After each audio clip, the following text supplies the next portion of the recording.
खबर लखनऊ से है। जलकल विभाग में तैनात सहायक लेखाकार को पहुंचाया जा रहा फायदा। मृतक आश्रित कोटे में 17 जनवरी 2012 को मृत्युंजय को मिली थी नौकरी। कनिष्ठ लेखा लिपिक के पद पर कराया गया था ज्वाइन। अधीनस्थ सेवा चयन आयोग के अंतर्गत आता है ये पद। नियमों के विपरीत केंद्रीय पद को अकेंद्रीय पद पर किया गया नियुक्ति। अगर मृतक आश्रित कोर्ट में हुई तो 1 साल बाद सीधी भर्ती में क्यों दिखाई गई? अगर सीधी भर्ती में नियुक्ति मिली है तो मृतक आश्रित कोटे में आज भी नौकरी खाली होनी चाहिए। मृत्युंजय के ज्वाइनिंग के समय ग्रेड पे 1900 रुपए था, 1 साल बाद कैसे 2000 हो गया? नियमानुसार 1 साल बाद नहीं बढ़ सकता ग्रेड पे, लेकिन यहाँ बढ़ गया।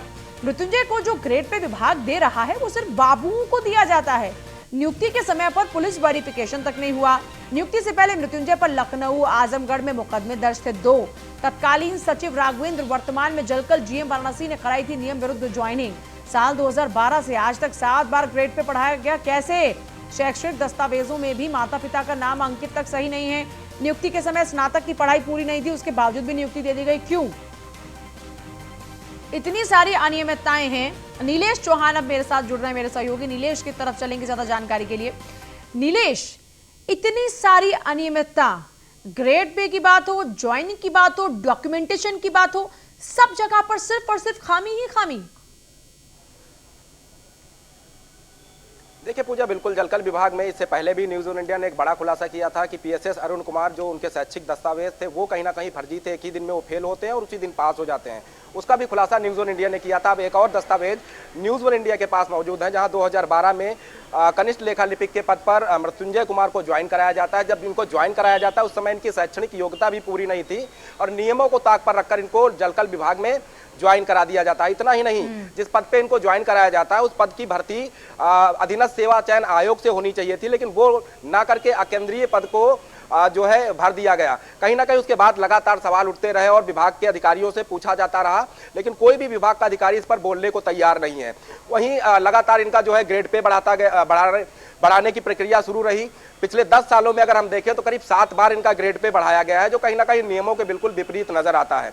दूसरी ओर अगर हम बात करें मृत्युंजय कुमार की, जो वर्तमान समय में सहायक लेखाकार हैं, और इस पद की अगर हम बात करें तो इस पद पे अगर कोई व्यक्ति ज्वाइन होता है तो उस समय उसको डोएक और ट्रिपल सी के सर्टिफिकेट जो है विभाग को जमा कराने होते हैं। लेकिन हमारे विभागीय सूत्र बताते हैं कि आज तक ज्वाइनिंग के बाद अभी तक इनकी तरफ से ना डोएक का सर्टिफिकेट जमा कराया गया, ना ही ट्रिपल सी का सर्टिफिकेट जमा है। उसके अलावा ज्वाइनिंग के समय पुलिस वेरिफिकेशन कराया जाता है और सूत्र बताते हैं कि पुलिस वेरिफिकेशन भी आज तक इनका नहीं कराया गया है। जिस समय इनकी ज्वाइनिंग हुई उस समय लखनऊ और आजमगढ़ में इनके ऊपर 2 मुकदमे दर्ज थे। अगर मुकदमे दर्ज थे तो करेक्टर सर्टिफिकेट आखिर इनका कैसा जारी कर दिया गया? दूसरी बात, जिस समय इनकी ज्वाइनिंग हुई थी, मृतक आश्रित कोटे में ज्वाइनिंग हुई थी और 1 साल बाद ही इनकी ज्वाइनिंग को सीधी भर्ती में दिखा दिया गया। अगर सीधी भर्ती में इनकी ज्वाइनिंग हुई थी तो मृतक आश्रित कोटे की जो वैकेंसी थी वो आज तक खाली होनी चाहिए थी। इस पर भी कोई अधिकारी बोलने को तैयार नहीं है। अब देखना होगा इस पूरे खुलासे के बाद जलकल विभाग के जो जीएम हैं वो इस पर क्या कुछ कार्रवाई करते हैं, क्योंकि लगातार जो आला अधिकारी हैं उनका संरक्षण सहायक लेखाकार जो है मृत्युंजय उनको मिला हुआ है, जिसके कारण जो उनके परिवार के लोग हैं उनका साफ तौर पे कहना है कि राजधानी के अंदर करोड़ों रुपए की संपत्तियां मृत्युंजय कुमार की तरफ से बनाकर खड़ी की गई हैं, जिनकी अमूमन अगर लागत देखें तो 2 से 4 करोड़ रुपए राजधानी के अंदर होगी। ऐसे में एक सहायक लेखाकार के पद पर काम करने वाला व्यक्ति अगर 2 से 4 करोड़ रुपए की संपत्तियां लखनऊ के अंदर अर्ज कर लेता है तो कहीं ना कहीं सवालों के घेरे में जरूर आता है, क्योंकि आय से अधिक संपत्तियां इसने अर्जित कहां से की। दूसरा सवाल ये उठता है कि जिस समय इनको ज्वाइन कराया गया था उस समय इनका जो भाई था वो नाबालिग था। नाबालिग स्थिति में कोर्ट भी उसके सर्टिफिकेट को या उसकी तरफ से जो शपथ पत्र दिया जाता है उसको दरकिनार करता है। उसके बावजूद जलकल विभाग ने उस नाबालिग बच्चे का जो सर्टिफिकेट था वो एक्सेप्ट कर लिया। अब लगातार परिवार के जो लोग हैं वो लगातार आरोप लगा रहे हैं कि जलकल विभाग के जो अधिकारी हैं वो मृत्युंजय पर मेहरबान है, जिसके कारण जो है फर्जी तरीके से हथियाई गई नौकरी जो मृत्युंजय के द्वारा है उस पर कोई कार्रवाई नहीं हो रही है। अब देखना होगा कितने बड़े फर्जीवाड़े का जब खुलासा न्यूज़ वन इंडिया कर रहा है कि किस तरीके से उसकी ज्वाइनिंग हुई, किस तरीके से लगातार ग्रेड पे बढ़ाया जा रहा था, जो पद अधीनस्थ सेवा चयन आयोग से भरा जाना था उसको मृतक आश्रित कोटे में भर दिया गया और लगातार प्रमोशन हो रहे हैं और पिछले 10 सालों में 7 बार ग्रेड पे बढ़ाया गया और जो ग्रेड पे इनको वर्तमान समय में दिया जा रहा है वो बाबुओं को दिया जाने वाला ग्रेड पे है, ना कि सहायक लेखाकार को दिया जाने वाला ग्रेड पे है। इतना सब कुछ नीलेश होता रहा तो अधिकारी क्या कर रहे थे? पहले किसी की नींद क्यों नहीं जागी? इतनी सारी अनियमितताएं हैं। इनको जो ग्रेड पे होना चाहिए 1 साल बाद पहले ग्रेड पे बढ़ा दिया जाता है, 1 बार नहीं बल्कि 7-7 8-8 बार इनका ग्रेड पे बढ़ाया जा रहा है। नियमों के विरुद्ध इनकी भर्ती हो जाती है। इतनी सारी खामियों के बावजूद भी फिर सिस्टम में ये कैसे बने हुए हैं लगातार? क्या इसको लेकर किसी ने ऑब्जेक्शन नहीं किया, और अगर ऑब्जेक्शन किया तो इस पर कोई जांच हुई क्या नहीं? थोड़ी और डिटेल से जरा जानकारी दीजिएगा इस पूरे मैटर को लेकर नीलेश।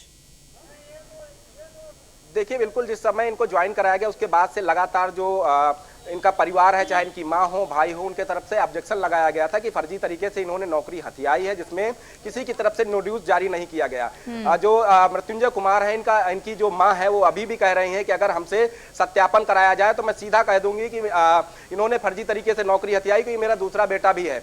ऐसे में सवाल ये उठता है कि जो नोड्यूज इनकी तरफ से लगाया गया, चाहे वो इनकी माँ का नोड्यूज हो, भाई का नोड्यूज हो, भाई का नोड्यूज उस समय लगाया गया जब इनका भाई नाबालिग था।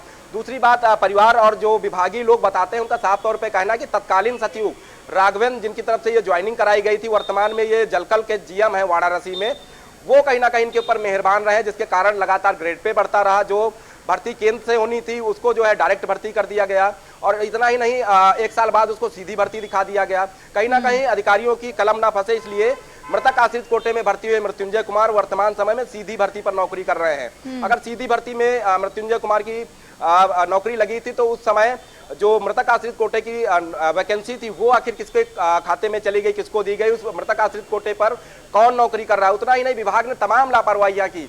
जिस समय इन्होंने अपने शैक्षणिक दस्तावेज लगाए, उस समय जो इनके मृतक पिता थे, जिनकी जगह इनको नौकरी मिलनी थी, उनके नाम और माँ के नाम में भी काफी डिफरेंस था, उसकी भी जांच नहीं कराई गई। उसका भी सत्यापन कॉलेज और यूनिवर्सिटी से नहीं कराया गया, और लगातार उनको ज्वाइनिंग दी गई, और लगातार प्रमोशन पे प्रमोशन दिए जा रहे हैं, ग्रेड पे बढ़ाए जा रहे हैं। तमाम बार इनकी शिकायत हुई। नीलेश, बहुत शुक्रिया आपका। इतनी सारी धांधलियां, लेकिन फिर भी कोई एक्शन नहीं। इतना ही नहीं, बाबुओं के बराबर इनको तनख्वाह भी मिलती रही, ग्रेड पे इनका लगातार बढ़ता रहा।